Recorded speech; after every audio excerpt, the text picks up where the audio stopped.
ساعات باجي الاقي الحيطه بتاعتي بيكون في شرخ عرضي في الحيطه اللي هو بين الحيطه والكاميرا. طيب ايه سبب الشرخ ده؟ اخد بالي وانا في بند المباني، اخر خطوه خالص عندي هي تشحيط المباني. ما سيبش البنا بتاعي ينزل الا ما يشحط المباني. طيب يعني ايه تشحيط مباني؟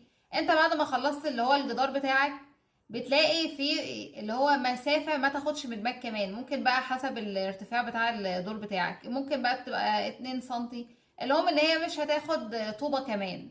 بعمل ايه؟ ما ينفعش ان انا اسيبها فاضيه، ما ينفعش يبقى فيه فراغ بين الحيطه، اخر الحيطه والكاميرا بتاعتي. بعمل فيها تشحيط مباني. يعني ايه تشحيط مباني؟ بجيب قطع من الخشب واحطها في الفراغ ده، والقطع دي بين القطع والقطع بعمل مسافه 1 متر.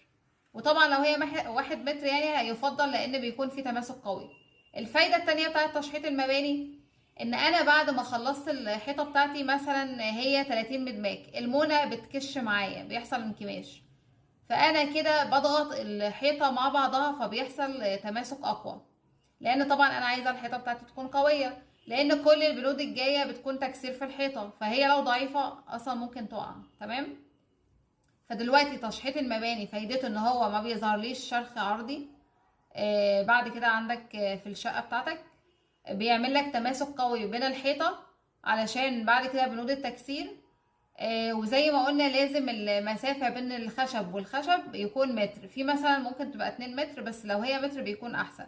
اخد بالي بقى ان انا برضو لازم يكون في مونة في يعني مونة عندي بين اللي هو الفراغ بين الطوبة والكاميرا. ما ينفعش ان انا اقفلها على الطوبة بس، لازم يكون في مونة.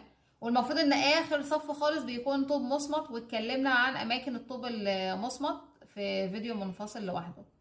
لو حاجة تانية عايزة اقوي بيها الطوبة بتاعتي، المفروض ان احنا بنعمل 3، اللي هو 3 طوب احمر وواحد مصمت، 3 و3 حسب المقايسة بتاعتي برضو.